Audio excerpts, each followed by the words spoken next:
அது நீங்க கேட்குறீங்க, நான் பதில் சொல்றதுங்கிறது நல்லா இருக்காது. வலுக்கட்டாம எங்களை கூட்டணியில் கொண்டு சேர்த்துருச்சுங்கிறத சொல்ல வேண்டியது அந்த கட்சியின் பொதுச் செயலாளர். அவங்க எங்க ஐயா சொல்றாரா? எங்க ஐயா எடப்பாடி பழனிசாமி அவர்கள் சொல்றாங்களா?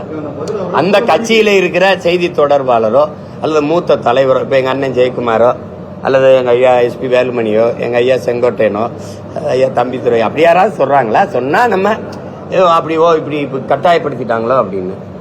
என்னங்கம்மா, தாலியை கட்டும்போது கழுத்தை காட்டும்போது எந்திரிச்சிருக்கலாம்ல. தாலியை கட்டி எல்லாம் போன பிறகு வட்டாயமா தாலியை கட்டிட்டானப்ப இப்ப கட்டும்போது என்னப்பா பண்ண ஒண்ணு இருக்குல்ல, அது மாதிரி அது நல்லா இல்ல. நீங்களா ஒரு இதுல பேசிட்டு இருக்க வேண்டியது இல்லைல்ல. கூட்டணி சேர்ந்திருக்காங்க. உள்ளாட்சி உள்துறை அமைச்சர் ஐயா எடப்பாடி பழனிசாமி அவர்கள் வீட்டுல போய் விருந்து கொண்டு இருக்கிறாங்க.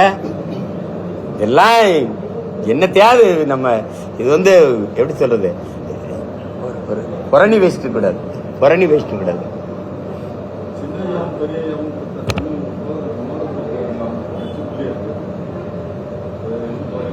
நான் திரும்ப சொல்றேன், அது எங்க சொந்த கட்சி பிரச்சனை.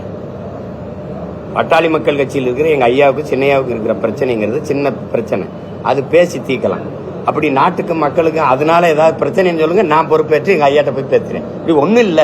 அது ஒரு சாதாரண மே 11 நடக்கிற அந்த மாநாட்டில் எல்லாம் சரியா போயிடும். அதோட அது முடிஞ்சிடும். சும்மா ஏதாவது அதனால ஒரு பிரச்சனை வந்துருமா? அதோட அவங்க 2 பேரும் சண்டையை போட்டு இதெல்லாம் ஒரு பிரச்சனையா? கட்சிக்குள்ள ஒரு சின்ன சின்ன மனஸ்தாபங்கள் வர்றதான் அதுதான். அது பேசி சரி பண்ணிக்கிற முடியும்.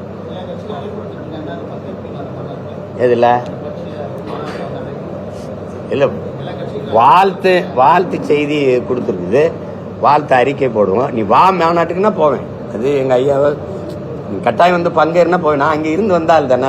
எனக்கு ஒன்றும் அந்த மாநாட்டில் மேடையில் ஏறுறதுலையோ பேசுறதுலையோ எனக்கு ஒன்றும் இல்லையா.